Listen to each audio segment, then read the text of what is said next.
जावळी घेतल्यानंतर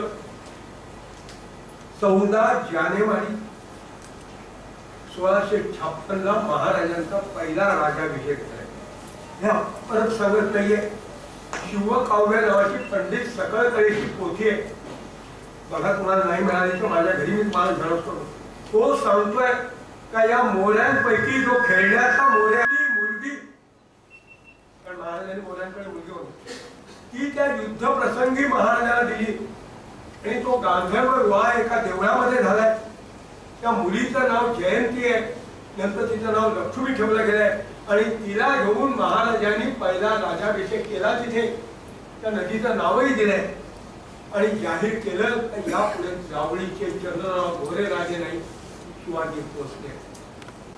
तुमच्या मुलाचा, नातवाचा, भावाचा किंवा कोणाचा भाच्याचा, पुतण्याचा वाढदिवस असेल तर 100-125 रुपयाचा केक आणू नका, त्याला एक होका यंत्र द्या।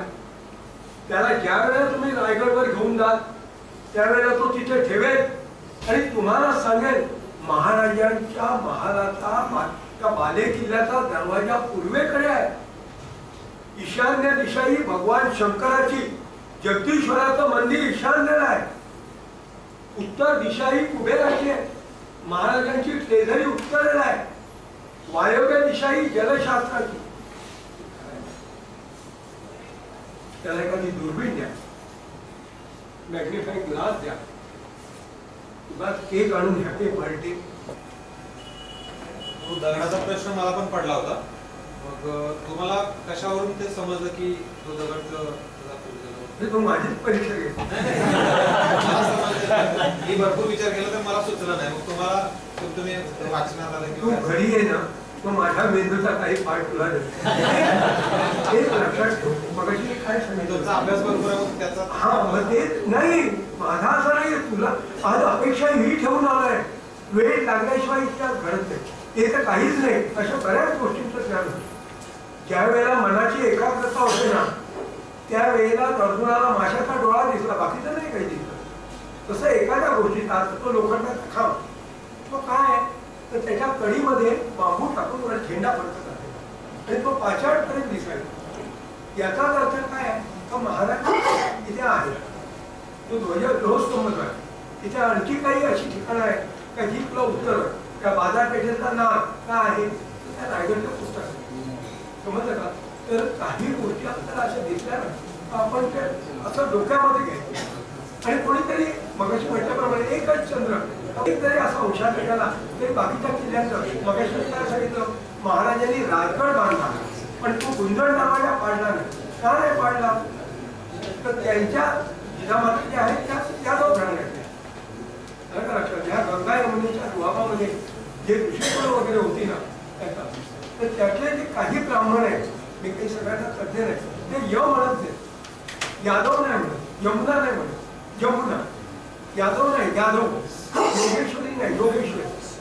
तर त्याच्यामुळे अशा प्रकारचा बारकाईने आपण एखाद्या गोष्टीचा मार्ग आणि सातत्याने त्याचा अभ्यास करायला उत्तम मिळेल। मारुतीराय म्हणजे हनुमंतराय हे शक्तीचं प्रतीक मानलं जातं।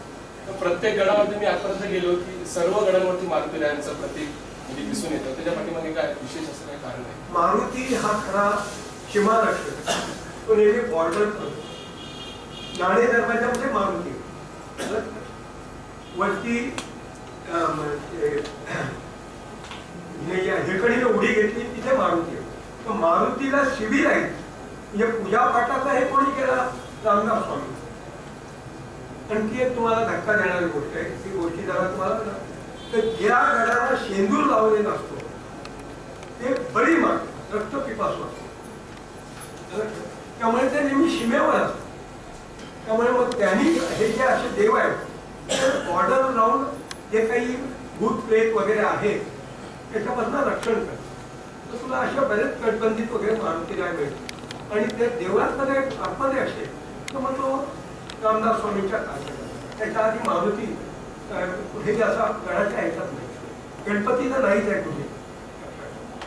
आणि जो आहे तो गणपती म्हणजे असा ब्लॅक मॅजिक मध्ये, तुम्ही जर काळेश्वरीला गेला राजगडला तर तिथे गणपती तो जो आहे गणपती हा गौरा गणपती आपला अवधा नको देतच आपण ही अशा प्रकारचे सगळी भूषण पडते आपण करत नाही.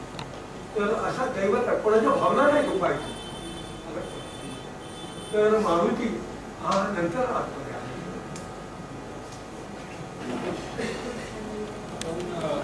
समाधीच्या बाजूला जी रुक्मिणीची समाधी आहे ते तो विषय अपवादाचाच आहे. मगाशी सांगितल्याप्रमाणे जी सिरियल चालली आहे तर तिथे अक्षराधाचं पुस्तक आहे. तर महाराजांची तिसरी राणी जी आहे ती तुकाबाई आणि 8वी राणी जी आहे ती ही सोयराबाई.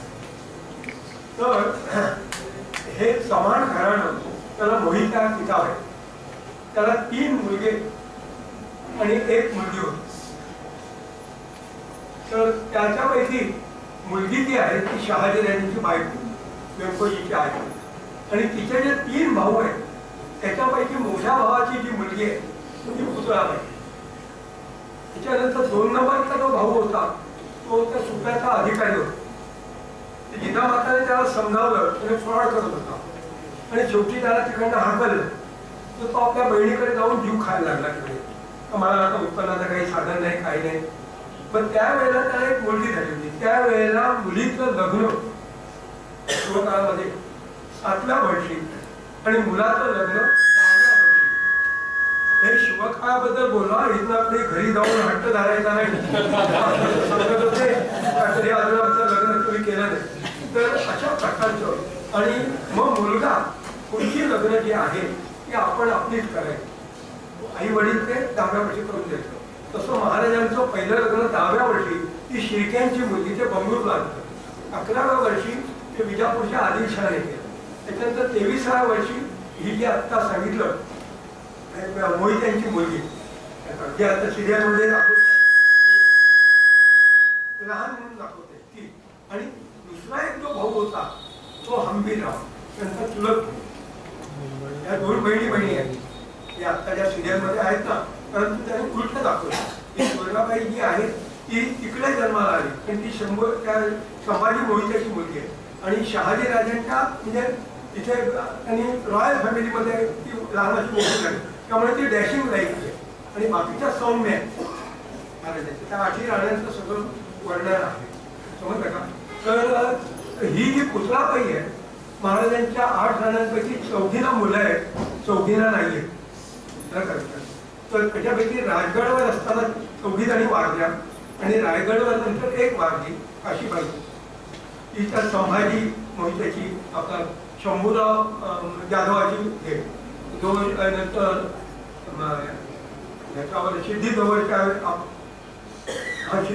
वेळेला जो आला नाही अफजलच्या वेळेला जो आला तो त्याची ती बहीण तर ती काशीबाई वारली. आता ही जी आहे पुतळाबाई हिला मुलबाळ नव्हतं. ते 3च राण्या जिवंत होत्या. त्याच्यापैकी पुतळाबाईला मुलबाळ नव्हतं त्याच्यामुळे मग ती सती जायला लागली. तर सोयराबाईने काय विचार केला का ही सती गेल्यावर हिचा मान मारायचा वाढ तर महाराजांच्या बाजूला तर तिने अडवलं. मग संभाजी राजा आल्यानंतर ती सती गेली. आषाढी एकादशीला गेली 1 वर्षाची सती गेली आणि तिचा तो मेमोरियल चौथरा होता. त्याच्यावर तिची जी हे होती सतीची हे ती तुला आता शिरकाई मंदिरच्या मागे ठेवलेली दिसते खऱ्या वादळामध्ये. कालांतराने जवळजवळ 1818 पासून 1883 पर्यंत जवळजवळ 70-80 वर्ष हा रायगड बंद म्हणजे कोणी जायचं नाही असं इंग्रजांनी हे केलं होतं. आणि त्याच्यानंतर परत ज्यावेळी जाणं येणं झालं त्यावेळी तो दगड ओपन राहिला आणि त्याच्यातून मग हा माझ्या पुतळ्याची जी कल्पना आहे ती शिवाजी पण शाहू संभाजीचा मुलगा त्याच्या बाबतीत घडलेली आणि ती या महाराजांनी कधी पुतळे वगैरे काही पाळले नाही.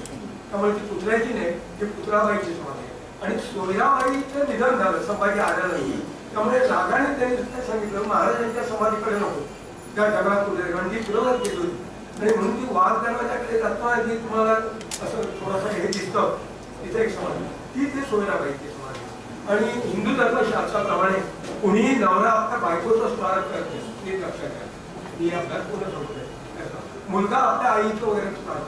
महाराजांनी कोणत्याही सरदाराचं फक्त त्यांनी प्रतापराव गुजरातचं स्मारक केलं बाकी कोणत्याही सरदाराचं किंवा आपल्या पत्नीचं स्मारक केलेलं नाही. हा समाजाचा अभ्यास करत असताना माझा एक प्रश्न असा आहे सर, असं आहे की आता तुम्ही खूप काय असं नवीन नवीन काही गोष्टी सांगितल्या आम्हाला. तुम्हाला वाटतं का इतका अभ्यास तुमचा झाल्यानंतर तुमचा अभ्यास बऱ्याचशा लोकांकडे आज पोहोचलेला आहे का, की अजून तुम्हाला वाटते की कमी लोकांकडे पोहोचलंय?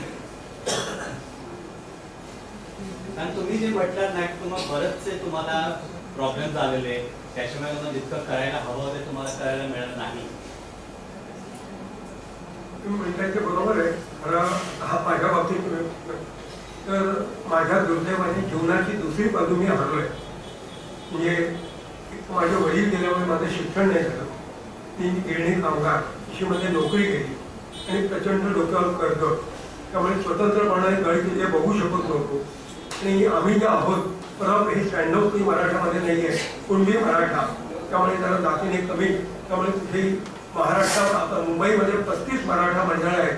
त्यांना मी रिक्वेस्ट केली का माझ्याकडे जे ज्ञान आहे ते मला असं मांडायला द्या. कुठे काही संधी मिळाली नाही. आणि या राजकारण्यांकडे मी फारसा गेलो नाही, पण गेलो तर व्यासपीठ दिनावर ते सांगायचं आमच्या नगरसेवकाबद्दल बोला. आणि नगरसेवकाने संडास बांधले त्याच्यावर नाव आलंय, तुम्ही काय त्याच्यामुळे त्याच्या मतभेद झाले. त्यामुळे मला कोणत्याही सरकार कारभारची कधी त्यांनी काही केली उत्सव केले तरी मला. दुसरी पुस्तकं कमी किमतीची असल्यामुळे मी ज्या वेळेला दुकानात जातो ते कमिशन मागतात. 300 पानाचं पुस्तक 100 रुपयाला. लायब्ररीकडे गेलो तर त्या ज्या लायब्ररीयन असतात त्या कमिशन मागतात. आणि जाहीरपणाने सांगायला हरकत नाही, लालबागचा गणपती त्या सोन्याने म्हणतोय. एक 30 रुपयाचं विजयदुर्गचं पुस्तक 5 रुपयाचे बस मेथीपीठ काढून गेलो आणि तिथे 96 कोणी मराठा जो प्रमुख होता तो म्हणाला 2 दिवसांनी गेलो. तो म्हणाला याच्यात काही अर्थ नाही. ज्या पुस्तकामध्ये त्याचा इसवी सन 1733 मध्ये पोर्तुगीजांनी एक ॲडव्हान्स गन्स हिंदुस्थानात आणली ती at a time 20 shot just like बोबट. मी सांगत नाहीये तर त्या गनचा टेक्निशियन ह्या तुळाच्या अग्रेने फोडला रुद्राची दुळपला पाठवून आणि ते तो त्याने विजयदुर्गात बनवली. हा रेकॉर्ड आहे. आणि ती बातमी गोव्याच्या गव्हर्नरने आपल्या राजाला सांगितलं हा रेकॉर्ड आहे. अशा प्रकारची त्या नोंदी होत्या. पण ते माझी अशी अपेक्षा होती मी कोकणात असल्यामुळे सिंधुदुर्ग त्या लालबागच्या परिसरात जे लोक राहतील आणि कुठेतरी विजयदुर्गच्या परिसरातील पोक शोधतील ते त्याचे अवशेष होते. पण काही जमलं नाही. त्या माणसाने माझं ते पुस्तक परत केलं. त्यामुळे पूर्वी शाळांना वगैरे जात होतो, व्याख्यान वगैरे देत होतो, पण मी मुलांना कधी फोर्स केला नाही. बाकी स्टाफला हे करायचं.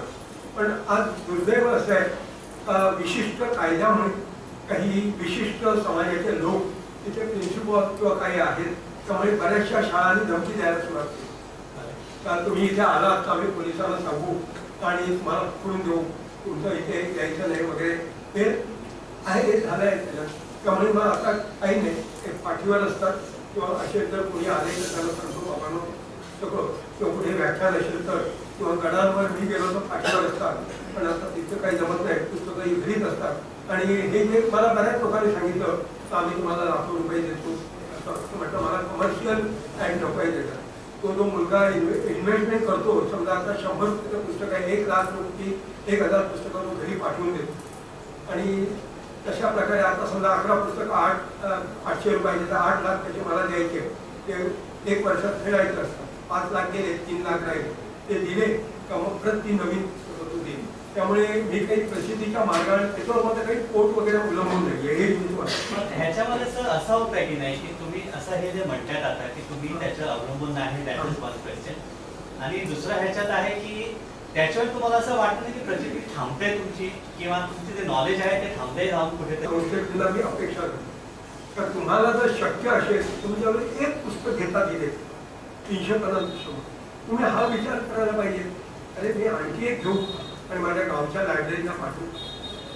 पण शेवटी आपली जात जी आहे ती गडदुर्गांच्या सारखं. मला बाहेरचं पब्लिक नको आहे, मला असा अभ्यास करणारा पाहिजे. मला हे पुस्तक 8 जणांची माहिती आहे तर मी माझ्या एक बहिणीला देऊ का, ही अपेक्षा बाळगून मी येतो. तिथे अजून एक कॉन्ट्रडिक्शन आहे सर. बघा आम्हाला सगळ्यांना हे माहिती आहे, आम्ही तुम्ही कोण आहे ते आम्हाला माहिती आहे. जसं तुम्ही आता म्हणतात की बाहेरचे लोक तुम्हाला नको आहेत, पण माझ्या मते ते बाहेरचे लोकच आपल्याला हवेत आज, कारण त्यांना माहीतच नाहीये याच्याबद्दल. माहिती असतं सगळ्यांना, काही कित्येक वेळा नाही दुर्लक्ष. जाऊन द्या. दुर्लक्षामुळे होत नाही नाही. ऐकून घ्या, मीडिया वगैरे सुद्धा काही फारसं कोणी महत्व देत नाही. जाऊ द्या, मी काही तो विचार करत ओके नाही. Sir, thank you. ते शक्य आहे पुढं हे करायचं. सर, तुम्ही मगाशी उल्लेख केला गड किल्ले. काही ठिकाणी आपण बोलतो हा गड आहे, काही ठिकाणी बोलतो किल्ले. किल्ला हा पर्शियन शब्द आहे, गड हा महाराजांनी आणलेला आहे आणि असे जवळजवळ 15 शब्द त्या पुस्तकामध्ये दिलेले आहेत. दुर्ग हा सर्वसाधारण हा असे जे किल्ले आहेत, त्याच्याबद्दल काही नाही सांगितलं निरनिराळ्या कारखान्याला. गड हा शब्द महाराजांनी आहे, दुर्ग हा संस्कृत आहे, किल्ला हा शब्द अरबी आहे. ते त्या त्या कारखान्यात ते आले. कोट हा शब्द जमिनीवर अशी आहे. त्याच्यानंतर हा तर असे मगाशी सांगितलं हड मेढ मेढ मेढ तर तो फक्त तुमच्या बदल्यासाठी. हे असे जवळजवळ 15 शब्द किल्ल्याला आहेत त्या पुस्तकामध्ये लिहिलेले. हे निरनिराळ्या राजवटीमध्ये निरनिराळे वापरले गेले. हा भरपूर अभ्यासक्रम आम्ही रायगडावर जेव्हा जातो किंवा एखाद्या किल्ल्यावर जेव्हा जातो तेव्हा भरपूर अभ्यासक्रमावरून वेगवेगळ्या प्रकारे अभ्यास ऐकलेला आहे. शरफ जो प्राणी आहे, शरफ म्हणजे आपण किल्ल्याच्या दरवाजावर जो शरफ प्राण्याचं एक प्रतीक बघतो, असं सांगितलं की शरफ प्राणी, त्याचा तुमचा अभ्यास काय? कारण मी खूप वेळा तो शोधायचा प्रयत्न करतो. कोणत्याही गडावर महाराज काळामध्ये तुला दैवताचं नाही. आता महाराजांनी त्या रायगडावर जी 2 कमळं आहेत ती प्रतीक असं आहे तर सरस्वती आणि लक्ष्मी या दोन्ही या गडाच्या दरवाजाच्या आतमध्ये. आणि शरभ हा एक काल्पनिक प्राणी आहे, तो सिंहापेक्षा बलवान आहे आणि तो आपल्या पायाखाली हे जे माजलेले हत्ती असतात, हत्ती नेहमी माजलेला असतो लक्षात, तर ते माजलेले हत्ती हे ह्या बादशाह म्हणा पोर्तुगीज म्हणा हे दबवतोय अशा प्रकारची जी प्रतीक आहे. आणि पहिल्यापासून हत्ती हा माजलेलाच असा आहे. तुमच्या माहितीसाठी एक सांगतो का महाराजांनी ज्यावेळी राज्याभिषेक केला त्या राज्याभिषेकाला त्यांनी हत्तीचं चामडं खाली बसायला वापरलं, सिंहाचं वापरलं, त्यांनी वाघाचं वापरलं, परंतु मांजराचंही वापरलं. त्याचं एकमेव कारण असं आहे का मांजर हे कोणाची ऑर्डर ओबे करत नाही. सरकशी बाकी सगळे प्राणी असतात, मांजर पाळलं जातं म्हणजे हुकूम नाही मांजर. हा अभ्यास करायचा. ते मगाशी जसं सांगितलं नाण्यांच्या बाबतीत बघा तर महाराज जे जसं व्यापाराच्या बाबतीत वगैरे तर त्यांच्या आपल्याला बरेच दृष्टिकोन लक्षात येते. म्हणजे किती प्रगत तिथे आता त्यांनी ज्या रायगडावर इमारती बांधल्या आहेत त्या 5 जे हे बांधले आहेत ते 5 मंत्री ब्राह्मण आहेत. 2 जे बांधले ते 2 मंत्री, परंतु हंपी नावाचा त्यांनी निराळा बांधलाय पण तो मांसाहारी. त्या ठिकाणी कुशावर तलाव आहे, तर कुशावर तलावावर शहाजीराजांची वहीन अंघोळीला गेली होती याला नाशिकला, तिथे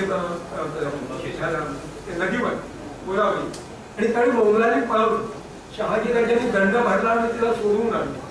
ही गोष्ट जिजामाताला माहिती होती. त्या म्हणाले अरे तू रायगड बांधलाय आणि त्या कुशावर तलाव बांधलाय, कुश म्हणजे त्याने आवडलं. मग या तलावावर तुला असं म्हणायचं पर्व काळी जे सगळ्यांचा तज्ञ नाही, पर्व काळी म्हणजे उदाहरणार्थ ग्रहण काळ सोबत किंवा वर्षा त्यावेळेला पुरुष स्नान करतील पण स्त्रिया कुठे करतील तर तलाव सोडण्यात आला.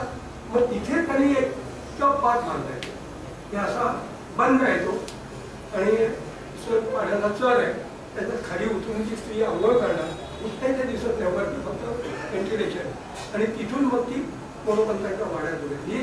तिथे सूक्ष्म पाण्याचा आगमन आणि निर्गमन प्रसंगी जर गोमुख असेल तर तो जलाशय पवित्र कुशा वाटला अशा बारकाईने तुम्ही बघत पण कुठेही मात्र रिस्क होऊ नये. म्हणजे अगदी बेफामपणे वगैरे काही जसं असं काही गुहांचं सांगितलं. रायगडावर चढताना तो जो आपण वळण घेतो तो वाळूची खिंड, तर त्या खिंडीला एक झाड दिसेल आणि तुम्ही तो इलेक्ट्रिक पोलचा बांधून असं हे करत गेलात तर तुम्हाला तिथे भुयार दिसेल. ते भुयार जवळजवळ 30-35 फूट जसं खोल आहे. ही जी काही भुयारं आहेत ही निसर्ग निर्मित आहेत, आपण शोध घेतला पाहिजे.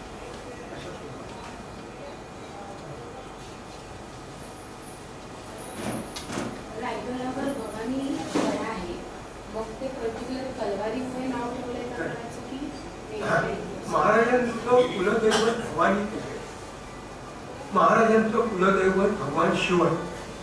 आणि प्रत्येक क्षत्रियाचं ब्राह्मणाचं जे कुलदैवत आहे ते विष्णू, त्याची पत्नी लक्ष्मी आहे. क्षत्रियाचं जे कुलदैवत आहे ते शिव आणि शक्ती, मग त्या पार्वती वगैरे अशी नीलायन आहे. आणि वैश्य म्हणजे मॅन्युफॅक्चर सोनार सुतारवार, त्यांचं विश्वकर्मा ब्रह्मदेव आणि त्याच्या मगाशी सांगितलेल्या बायका. आता इथे काय झालंय, अफजल ज्यावेळी आला त्यावेळी जिजामाता अस्वस्थ झाली. तर तो इतकं सेना घेऊन येतोय, माझ्या मुलाचं काय होणार काय. तर कोणीतरी बाईने तिला सांगितलं, तुम्ही एवढं हे कशाला करताय, तुळजाभवानीला साकडं करा. म्हणजे प्रसिद्ध होती महाराष्ट्रात. नाही आता जसं समजा एखादा मुलगा परीक्षेला बसलाय आणि ती बाई जरा अस्वस्थ आहे, तर तुम्ही काय विचार करताय, तुम्ही लालबागच्या गणपतीला सांगा ना. आणि मग तो मुलगा पास झाला का आपला घरचा गणपती सोडून तसं ते झालंय. आणि म्हणून मग त्यांनी काय रायगडावर शेरकाई आहे ती भवानीच आहे. शेरकाई जी आहे ती भवानीच्या महिषातून मरली, परंतु त्यांनी तर प्रताप गडावर बांधले. ते स्वतः नाही बांधलं, ते मोरोपंथच्या पिंगळ्यांच्या असते. तर त्यावेळेला तर ह्याला सांगितलं, ते म्हणून काय बाबा हे असं करायला म्हणजे तिकडे बांधलं. त्यामुळे मग महाराजांचे शपथ घेताना नेहमी ह्याची शिवाजी घेते, महादेव वगैरे लिहिताना महादेव. त्यामुळे आणि दुसरी गोष्ट कशी असते, समजा लहानला मुलगा आला तर तो वडिलांना हात मारल्यावर वडील पटकन येते, पण आई पटकन येते. त्यामुळे मग सगळ्या ठिकाणी तुला आता खेडेगावांमध्ये देवीची रूपं दिसतात, त्याच्या सोमजाई गुलाई आकाई लोकाई. त्यामुळे पुरुष दैवत पटकन येते. हा दैवत भवानी हे जे महाराज सुधापूरला गेल्याचा काही उल्लेख नाही. तर तलवारीला जे दिलं ते कसं बाहेर केळीवाल्यांना केळी घेतली, म्हणजे पैशाची होणी झाली. म्हणजे काय, तर तुझे पैसे मला यश नाही. तसं त्या तलवारीने त्याने हा जो झोपडे तो मारला होता आणि अभ्यास करण्यासाठी वगैरे यश मिळालं की समजा एखादी पेन आहे आणि त्या पेनने तू ऍप्लिकेशन केला आणि तुला नोकरी मिळाली, मग तू म्हणजे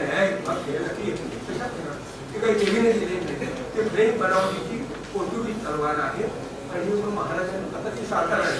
आणि मग ज्यावेळेला कोल्हापूरच्या ताराबाईचं आणि शाहू सुद्धा भांडण झालं त्यावेळी शाहूने आपलं नाव तिच्यावर टाकलं. तुझी जर ते सातारा ओळख असेल तर तुला ती बघायला नाही. कडा हा ते बरोबर आहे. ते मंदिर कुठे आहे, पूर्वेला आहे. मग प्रतापगड कुठे आहे, तिकडे आहे. ते लक्षात आलं त्या डिरेक्शन मध्ये आहे. म्हणून म्हणजे भवानी कडा म्हणजे पूर्वेला त्या बाजूला. तसं श्रीगोंदा टोका नावाचं पुस्तक आहे. श्रीगोंदा हा माधवजीच्या राजाने जे गुप्तधन सापडलं ते त्यांनी त्या सावकाराला दिलं. श्रीगोंदाचा सावकार शेषाप्पाने एक कुंडे त्याने परत देताना सांगितलं तर तुमच्या घराने जर कोणी राजा झाला, महाराज झाला, तर माझा जो वंशज आहे त्याला त्याने फायनल स्वीकार केला पाहिजे. तर माधवजी जे असते आले मी साधा सरकार आधारी पंचमदार तो एक काय सांगतो मला माहीत नाही. तो श्रीगोंद्याचा शेषाप्पा. मग त्याचा मुलगा शहाजी राजेंद्र आणि त्याचे दोन मुलगे बाबाजी आणि आणखी एक मुलगा आहे. तर ते दोन पहिला यांच्याकडे हे होता वकील म्हणून होता आणि रायगड बांधव 73ला तिथे आला. तो त्या बाजारपेठेचा इन्चार्ज आहे. आणि मग त्याने आपल्या फोर फादरच्या जसं आता मी मोठा झालो म्हणून माझ्या घराला बंगल्याला आई वडिलांचं नाव देतो म्हणून मी बाजारपेठेचा मुख्य आहे. म्हणजे कोणामुळे झालं तर शेषाप्पामुळे झालं. म्हणून त्याने शेष नाव काढलाय. तर त्याचा राजू या जालनात बसलाय ते दाखवण्यासाठी. आणि म्हणून टोकाला आपण श्रीगोंदे टोकून देतो. मात्र वाचल्याची कथा सांगणारे जे आहे ते इकडे ठेवतो. तिथं हे खाली उडी नाही मारली, घसरत गेली. आणि हे टकमक केलं. महाराजांनी कोणाला टकमक वाटलं नाही, पण संभाजीराजांनी हा जो अण्णाजी दत्तचा भाऊ आहे सोमाजी दत्त वगैरे असे 4 लोक वर्णन लोटले. तो कौंडिण्यचा कोंडाणा, पराशरांचा पन्हाळा, अश्वराय ऋषीचा अस्वलगड उर्फ परळीचा किल्ला, भृगु ऋषीचा होरपगड, मार्कंड्याचा मार्कंड्या, वासोट्याचा वासोट, वशिष्ठांचा वासोट, अथा तो ज्ञान जिज्ञान. काही किल्ले जे आहेत ते वनस्पतींच्या नावाने. तोरण बांधणं म्हणजे युद्धाला ललकारलं. त्याच्यावर तोरण वृक्षाची झाड आहे. माहुली हे देवीचं नाव नाही, तो माहुली नावाचा पळस नावाचा वृक्ष आहे.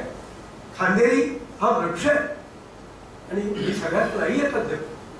परंतु अशा गोष्टींचा तुम्ही ज्यावेळी मागोवा घ्याल त्यावेळेला या गणांची नावं मग ते सातवारांची असतील, मौर्यांची असतील, शिलाहारांची असतील, राष्ट्रकूटांची असतील, कदंबांची असतील, चालुक्यांचे, देवगिरीचे ते बोलायला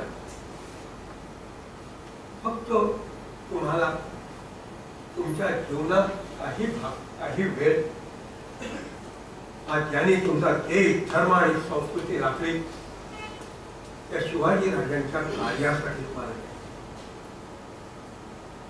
महाराज 12 वर्षी त्यांनी सरिता संस्कृती शोधली, अरण्य संस्कृती मध्ये त्या आले. तो मुरुम देव, खरं त्याचं नाव आहे विरम देव, ब्रह्मदेवाचा कोणी शिष्य त्या गडावर राहिला होता अध्ययन आणि अध्यापन करण्यासाठी. त्याने त्या ठिकाणी जे मंदिर बांधलंय ते मंदिर क्षत्रियाने शिवामध्ये कन्वर्ट केलं.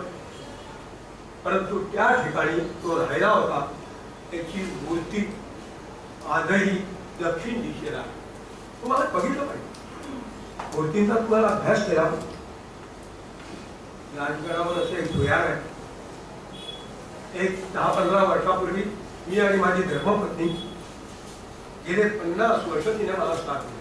ते महाबळेश्वर माझ्याला नाही पाहिजे.